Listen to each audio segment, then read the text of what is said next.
은 사과나무 말고 형제 사랑입니다. 사도 요한이 오늘 우리가 읽은 부분에 성도들을 향한 간절한 당부를 기록을 해요. 12절 13절에 한번 당부가 나오고 14절에 앞에 12절과 13절에 당부한 것들을 한 번 더 반복해서 또 똑같은 이야기를 써놓습니다. 성경에서 똑같은 이야기들이 반복되면 이렇게 염두에 두는 거죠. 아, 이거 강조하고 있는 거구나. 똑같은 얘기가 또 반복되면 아, 이거는 중요한 거구나. 밑줄 그어야겠네. 기억해야 되겠네. 이거 중요한 건가 보네. 염두에 두고 읽어야 되는 겁니다. 근데 그냥 당부가 아니라 사도 요한의 당부예요. 당부하면서 부르는 호칭들이 뭐냐 하면 자녀들아, 아비들아, 청년들아로 이렇게 계속 반복됩니다. 근데 이 자녀들아, 교회 성도들을 향하여 자녀들아라고 부를 수 있는 이 특별한 호칭은 사실은 사도 요한이니까 가능한 것이기도 합니다. 사도 요한이 지금 이 요한 1서, 2서, 3서를 기록할 때쯤 되면 그야말로 성도들, 지금 살아있는 성도들 중에 나이가 제일 많은 성도들보다 나이가 좋기 2배가 많아요. 아마도 사도 요한이 한 93세까지 생존해 있었을 거다라고 생각을 하거든요. 사도들 중에 마지막까지 살아있기도 하고 또 그 성격 급한 사도 요한의 원래 성격이었다면 그 형제처럼 사람들 앞에 담대하게 나갔다가 먼저 순교하는 것이 맞을 듯도 한데 십자가 옆에서 예수님의 어머니를 당부받은 그 당부가 사도 요한을 성격대로 살지 못하게 했습니다. 그래서 자기 뜻대로 산 게 아니라 하나님이 주신 사명에 눌려서 살았던 사람이 사도 요한이고 그래서 마지막까지 살아 있었어야만 했어요. 그러니까 살고 싶어서 적당히 피해가고 돌아가면서 사는 것이 그의 성격에는 맞지 않았을 터인데 살아야 됐었으니까, 살아서 감당해야 될 일이 있었으니까 살 수밖에 없었던 사람, 그 사람이 사도 요한입니다. 그러니까 이 사람이 자녀들하고 부를 때 이 편지를 받은 교회의 가장 나이가 많은 사람들도 자녀들아 그러면 자기를 부르는 줄 아는 거예요. 내 아버지 사도 요한이 날 부르는 거예요. 그저 사도의 권위일 뿐만 아니라 그가 지켜온 삶에, 그가 지켜온 사명의 권위가 이 사도 요한으로부터 그런 호칭이 가능하게 했고 그런 호칭의 권위를 가지고 이 여러분들과 제게 그리고 당시에 성도들에게 당부하는 겁니다. 12절부터 먼저 보죠. 12절 같이요. 시작. 자녀들아, 내가 너희에게 쓰는 것은 너희 죄가 그의 이름으로 말미암아 사함을 받았으며. 자녀들의 받은 것, 자녀들이 얻은 것, 자녀들이 누리고 있는 것들을 아는 거예요. 모르는 거 아닙니다. 이미 이쯤 됐으면 누구라도 아는 건데 중요하니까 한 번 더 또 밑줄 그어서 기억하도록. 여러분, 우리가 가난해도 그저 가난한 사람은 아닌 것이 우리가 제사함을 받은 사람들인 겁니다. 돈 주고 이거 못 산다는 거예요. 우리가 지위가 그렇게 높은 지위가 있지는 않지만 지위가 높아도 그 지위를 가지고 살 수 있는 거 아닌 거예요. 적어도 우리가 이건 가졌죠. 우리의 죄가 그의 이름으로, 예수 그리스도의 이름으로 말미암아 사함을 받은 사람. 그래서 출발 자체가 좀 달라요.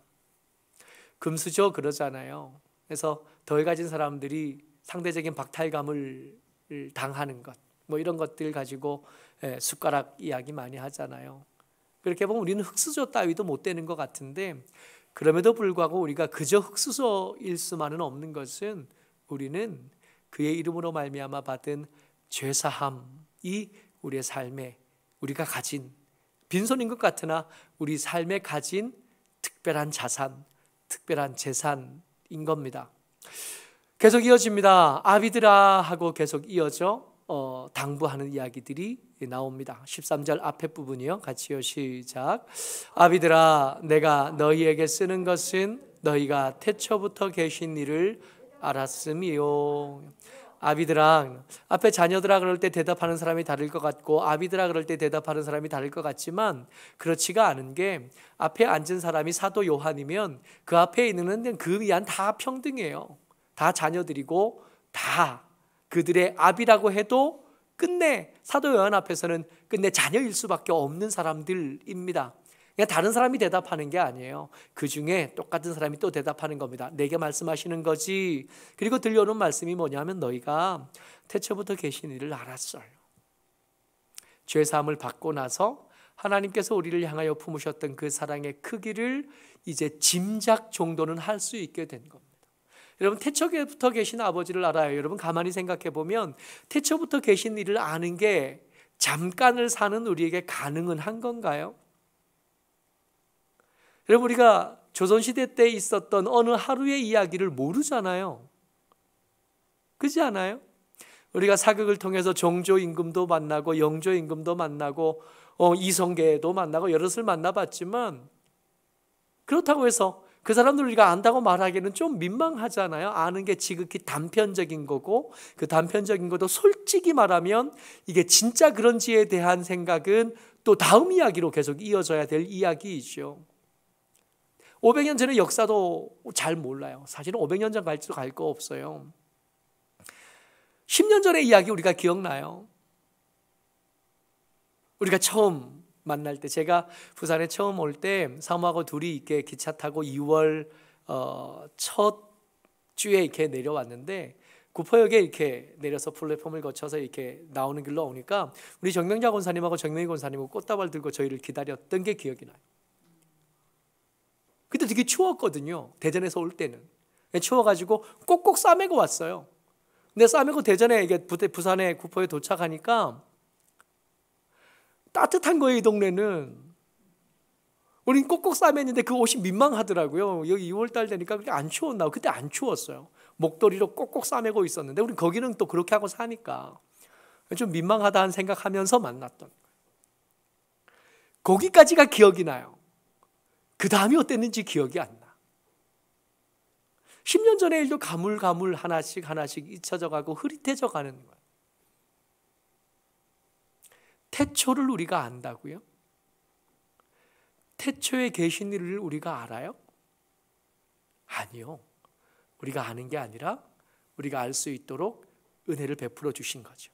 그리고 태초라 그랬잖아요. 성경에서 영원 그러면 우리는 미래를 생각하는데 성경에는 영원 그럴 때 주로 어디를 지칭하냐 하면 태초를 지칭합니다. 그러니까 지금부터 멀리 옛날에 그때 계셨던 하나님의 이야기, 그때 계셨던 창조 이야기, 이런 이야기를 언급할 때 주로 영원이라는 단어를 써요. 우리는 영원 그러면 우리가 장차갈 천국을 떠올리고 그 천국에서 살아야 될 시간들을 떠올리잖아요. 근데 성경은 그렇게 하지 않아요. 물론 이것도 영원에 포함되는 거지만 영원 그럴 때 성경의 시선은 어디에 가 있냐면 태초에 가 있는 거예요. 여러분 영원을 우리가 알아요? 요만큼 사는 우리가 알 수 없어요. 알 수 없는데 알 수 있도록 그 영원이 우리에게 다가와 주셨고 우리에게 알만하도록 자기를 낮추어 주신 겁니다. 낮춰주지 않으면 어떻게 우리가 하나님을 알겠어요?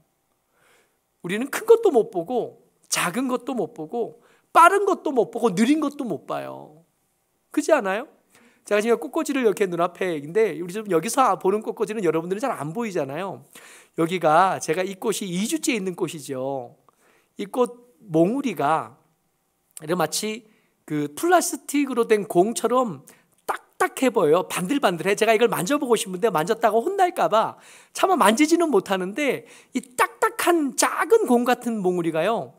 2주 새에 얼마나 많이 폈는지 몰라요. 이게 하얀 꽃이 처음에는 요만한 동그란 게 분홍색 공이었어요. 얘가 엄청 부지런하게 막 움직여서 2주 동안 핀 거거든요. 피는 순간을 못 봤잖아요. 얘는 정말 최선을 다해서 움직이고 있었는데 못 보잖아요. 얘가 천천히 움직이거든. 그런 우리가 태초를 안다고요? 태초부터 계신 이를 우리가 알아요? 불가능합니다. 그런데도 우리가 조금이나마 짐작이라도 하는 건 어떤 일이 벌어진 거냐면 그 영원히 우리에게 찾아와서 자기를 낮추시고 속도를 조정하시고 크기를 조절하시고 그러신 다음에 우리가 볼만한 모양으로 보여주시는 거예요.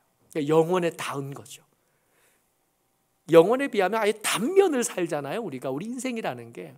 그 단면도 사실은 힘겹고 어렵긴 하지만 그 단면이 영원에 닿은 기적 같은 순간이에요. 이게 아비들이 누리는 거야. 너희들이 가진 게 세상에서 좀 가난하다고 주눅들만 하지 않아. 너희는 영원에 맞닿아 있는 죄사함을 얻어서 이 영혼에 닿을 수 있게 된 거예요. 청년들아로 계속 이어집니다. 읽어보죠. 시작.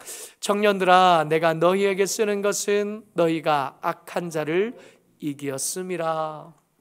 여러분, 이 청년들이라고 부를 때도 똑같은 사람이 대답하는 겁니다. 똑같은 사람이 대답하는데 이 사람들이 이 교회 생활을 하고 신앙생활을 하면서 우리가 생각하는 교회 생활도 참 어렵긴 한데 모자란 사람들이 모여 있으니 티격태격하고 오해가 쌓여서 어렵거든요. 근데 여러분, 우리가 경험하는 어려움들은 이분들이, 이 믿음의 위대한 영웅들이 경험했던 어려움에 비하면 사실은 어려움이라고 내놓기도 사실은 민망해요. 예수 믿는 게 불법인 시대에 살았던 분들이잖아요. 예수 믿는 것만으로도 범법자가 되고 예수 믿는다는 것만으로도 숨어 살아야 되는 시대를 믿음을 지켜냈던 사람이에요. 위대한 영웅들입니다. 우리가 성경을 볼 때 성경 속에 등장하는 믿음이 없는 사람들, 그 믿음 없는 사람들조차도 우리에게는 넘지 못할 굉장히 존경받아야 될 믿음의 크기로 그때 있었던 분들이고, 그런데 그들이 믿음이 청년들이었습니다. 강한 사람들, 능한 사람들, 그 큰 위기들과 악한 자들의 틈타는 것을 견뎌내고 교회를 지켜냈던 사람들, 약하지 않죠. 이런 사람들입니다. 근데 정리를 한번 해보면 이런 거예요. 죄사함을 받은 자녀들, 그게 너희예요. 우리 태초부터 계신 이를 아는 아비들, 우리 이야기고요.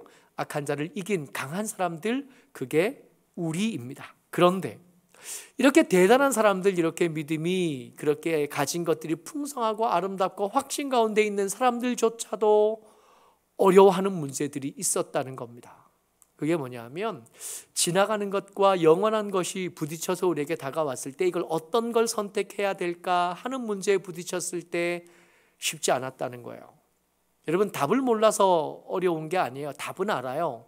뭘 선택해야 될지를 압니다. 지나가는 것은 잠깐 있는 것이기 때문에 그거는 귀하다고 말할 수 있는 것이 아니에요. 가치가 그렇게 대단하지 않아. 여러분, 일회용품이랑 계속 쓰는 거랑 비교하면 어떤 게 더 좋은 거냐면 말로 할 것도 없죠. 계속 쓰는 게 좋은 거예요. 잠깐 지나가는 것, 그리고 영원한 것을 앞에 두고 뭘 선택할래? 그러면 당연히 영원한 것을 선택해야 되는 줄 압니다. 근데 알기는 하는데 막상 이 문제를 삶의 현장에서 만나면 이게 그렇게 쉽지가 않아요. 믿음이 영원한 건데 믿음 팔아서 돈 살 수 있으면 돈을 좀 샀으면 좋겠다 싶을 극히 가난한 때를 우리가 만나잖아요.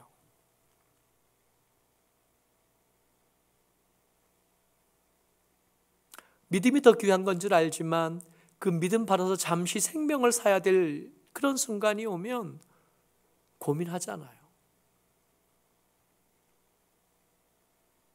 군대 있을 때 교회를 가야겠는데 밤새 근무 서고 들어와서 한 2시간 잔 거거든요. 교회 가자고 정말 친절한 선배가 저를 깨웠어요.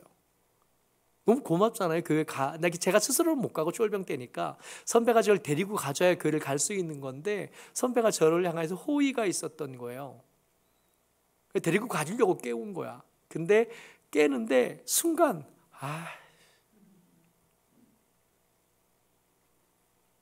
그게 귀한 게 맞아요. 이게 귀한 건 뭐 알죠. 근데 그 잠깐의 잠이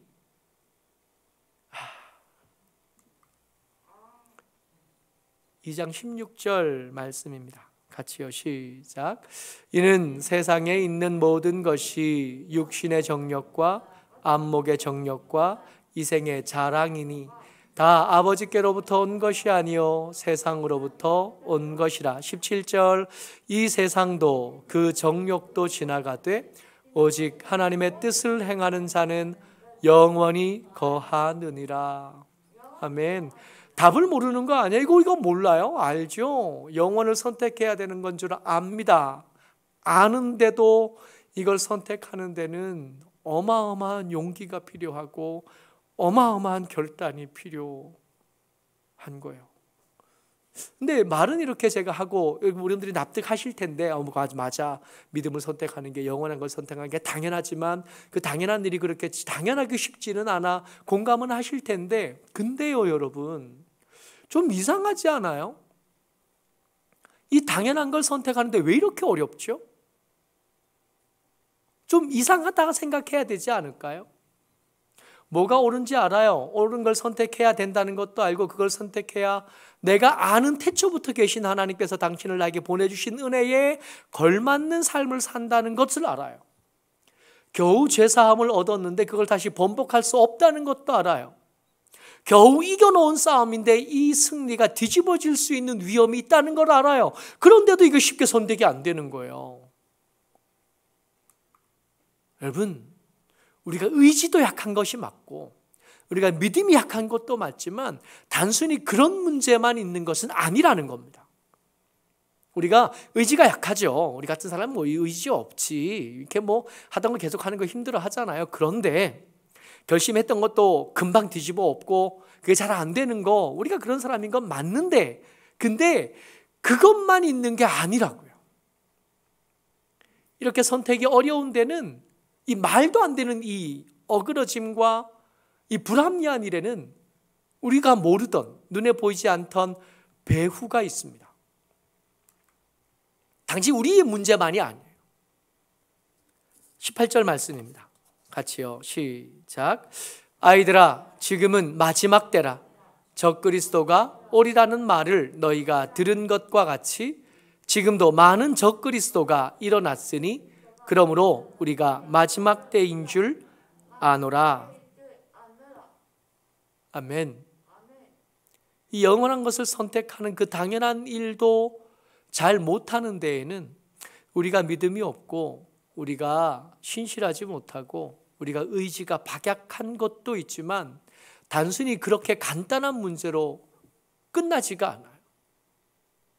우리의 싸움이 혈과 육에 대한 것이 아니라 하는 이야기를 많이 들어왔지만 그런 혈과 육을 향한 싸움이 아닌 신령한 것, 영적인 것에 대한 싸움이 우리 삶 속에 끊임없이 들어와서 매번 선택하는 순간에 당연한 것을 선택하지 못하도록 우리를 등 떠밀고 있었다는 겁니다.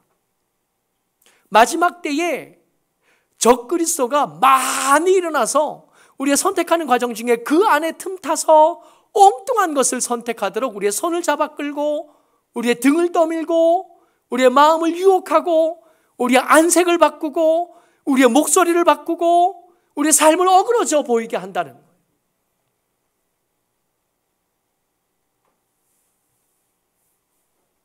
단순히 그냥 관계의 문제가 아니었다. 단순히 그냥 그 사람의 인격의 문제가 아니었다는 거예요. 단순히 그냥 싸움이 계속되고 있어요. 근데 이 싸움이 계속되는 일들 중에 아까 청년들에게 당부하면서 뭐라 그랬냐면 너희가 악한 자를 이겼느니라 그랬잖아요. 청년들에게 당부할 때. 근데 그 청년들이 이겼어요. 그 이김의 대상이 누구냐면 적그리스도들이에요. 교회 안에 적그리스도들이 들어왔는데 싸워서 잘 이겼어요. 쫓아냈어요. 근데 이 쫓아내고 난 다음에 온 편지가 요한일서거든요. 근데 끝내고 난 문제가 이들에게는 끝났어라고 생각했는데 사실은 끝난 게 아니라 그 남은 여파만 해도 아직 긴장해야 되고 아직 조심해야 되고 아직 휘둘릴 여지가 남아있다고 성경은 생각하시는 겁니다. 그러니까 한 번에 큰 싸움으로 끝나는 게 아니라 그들이 던져놓은 말이 그들은 쫓겨나서 없는데 그 말들이 귀를 갱gang 울리고 마음을 쟁gang 울려서 여전히 요동하게 할 수 있다고 생각한 거예요, 성경이. 그러니까 한 번에 끝나는 싸움이 아닌 거죠.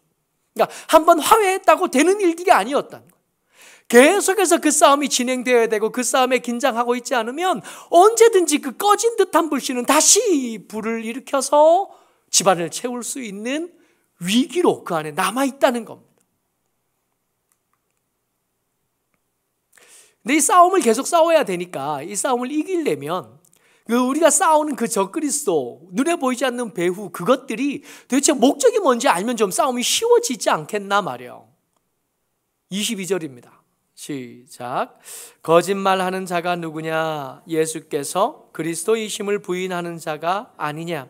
아버지와 아들을 부인하는 그가 적그리스도니. 여러분, 적그리스도 보니까 뭔가 엄청난 대단한 것, 영적인 특별한 권능을 가진 것.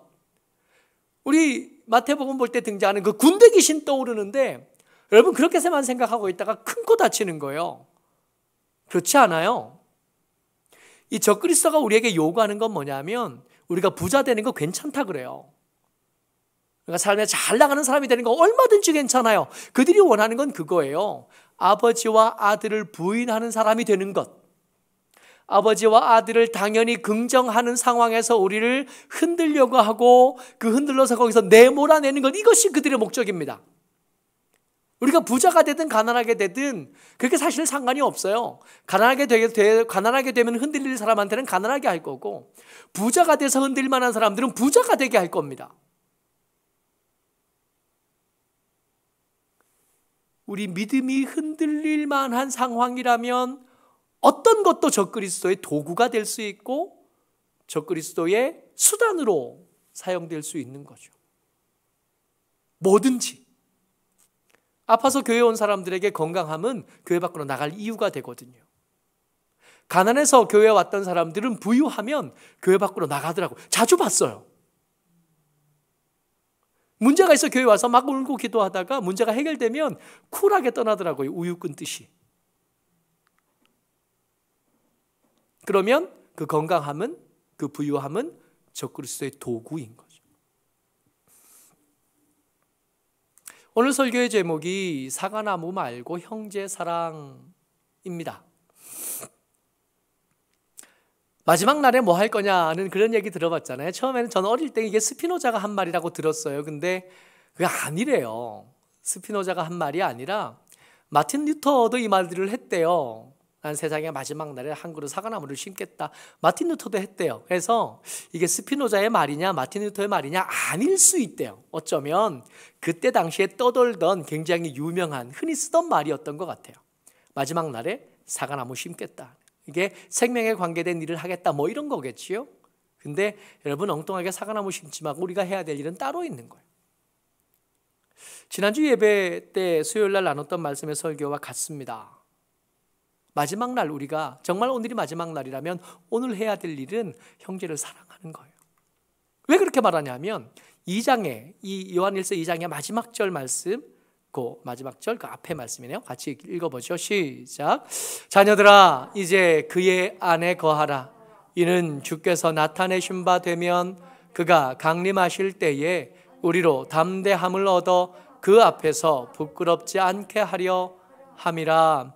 그러니까 적그리스도의 목적이 뭐냐면 우리로 그리스도 안에 있지 못하는 게 하는 게 목적이잖아요. 그러면 그를 향해서 싸울 때 우리는 뭐 해야 되냐면 어떻게든 그리스도 안에 머물면 이기는 거예요. 그죠? 그러니까 적그리스도의 목적은 우리를 부유하게 하든 혹은 가난하게 하든 건강하게 하든 아프게 하든 상관없어요. 그게 뭐든 그 수단을 가지고 우리를 믿음 밖으로 밀어내면 그것들은 성공하는 게 되는 거고, 우리는 그 도구가 어떤 거든 믿음 안에 여전히 있으면, 예수 그리스도 안에 여전히 있으면 적그리스도와 싸워서 이기는 청년들이 되는 거지. 그러면 그리스도 안에 있는 게 뭐냐? 그리스도 안에 있는 게 어떤 게 그리스도 안에 있는 거냐?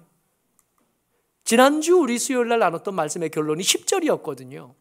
이게 여전히 우리의 결론입니다. 같이요, 시작. 그의 형제를 사랑하는 자는 빛 가운데 거하여 자기 속에 꺼리낌이 없으나. 빛 가운데 빛이 되신 예수 그리스도 안에 거하는 사람의 가장 두드러진 특징은 뭐냐 하면 그의 형제를 사랑하는 자인 겁니다. 기도 열심히 해서 힘을 얻어서 형제를 사랑하는, 열심히 성경 읽고 진리를 좀 더 잘 알게 되어져서 형제를 사랑하는, 열심히 인격을 갈고 닦고 더 좋은 사람, 착한 사람이 돼서 뭐하냐 하면 형제를 사랑하는, 그게 그리스도 안에 거하는 거고, 그게 적그리스도의 수작에서 나를 지키는 것과 교회를 지키는 일이 되는 것. 결론은 이거죠. 더 사랑하고 살자고. 근데 하면 할수록 사랑하는 거 어려워요. 어렵더라고요. 우리 마음이 모질고 또 옹졸해서 작은 일에 마음이 상하면 오래 가요. 그리고 별것 아닌 일에 마음이 상해요. 그런 거 보면 참 덜 됐어 우리가. 한번 생각해 보세요. 많이 싸웠던 때 있잖아요. 많이 화났던 때, 그때를 이렇게 떠올려서 이렇게 생각만 하면 잘 안 되는데 이렇게 써보면 그때 내가 왜 화났지? 그때 내가 왜 그렇게 버럭했지? 하고 써보면 나중에 쓰다 보면 진짜 유치한 거 나와요. 그래서 그걸 써놓고 이거 보면 꺼리낌이 생겨.